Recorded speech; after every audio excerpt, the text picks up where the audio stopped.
Now, Zim, there's been two debates in the US election so far. There's one to come, and we're only a few weeks out from the election. So I thought this might be a good point to sort of discuss a little bit about what's played out so far in the campaign. So there's one point.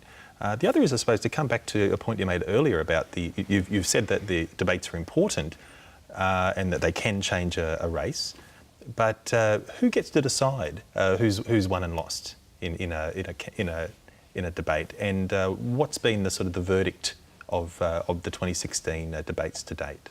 Well, let me deal with your second point first. So that's the question of who gets to decide. Now, obviously, whenever you watch a debate, everyone reaches their own kind of subjective view of who won and why and how the debate went. So the question is, who gets to make the authoritative decision about the debate's the authoritative judgment of the debate? So who gets to decide who won in a way that matters, right? That endures and which influences other people's judgments.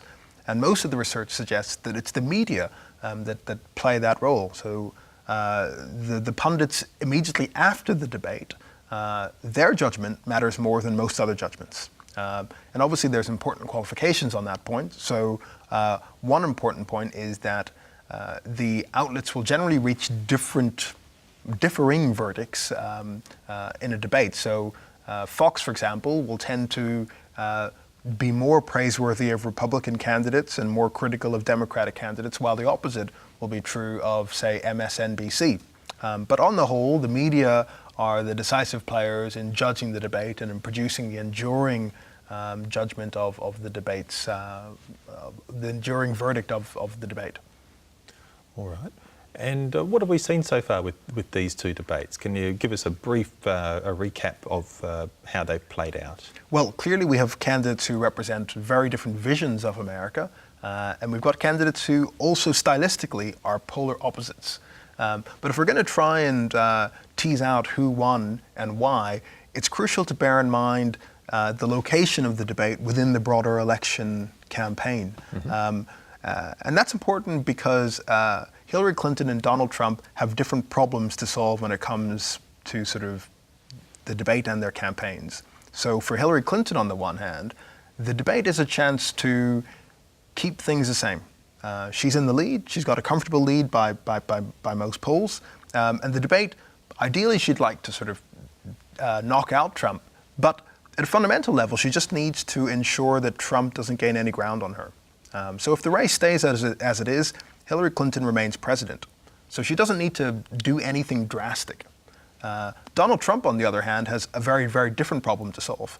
He has to find a way of trying to destabilize Clinton in this race, change the race up in a way that gives him a chance of winning, because the polls suggest at the minute he's on the road to defeat. So viewed by those quite different benchmarks, Hillary's done much better than Donald Trump. If anything, the race hasn't just stayed the same. It's turned even further in her advantage. So Hillary, in the past two debates, has succeeded in terms of solving her strategic problem, whereas Donald Trump has yet to seriously solve his.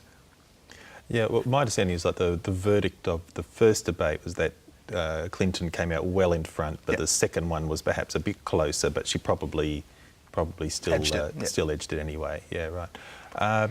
Okay. Now, you've talked a lot about the style of the two leaders, and and some of that was certainly on display in, especially in this most recent debate just held a few days ago.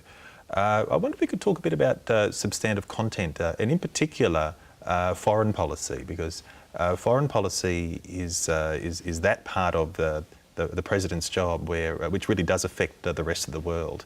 Most of the people probably watching this video, for instance, I presume not American citizens. We don't have a vote, but we do have a stake in the outcome of this election, a very large stake, I would say. So I was wondering if you could talk a bit about what we might expect of the two candidates if they were to become president. How would their foreign policies differ? What issues would they find alignment on? Where would they likely to diverge?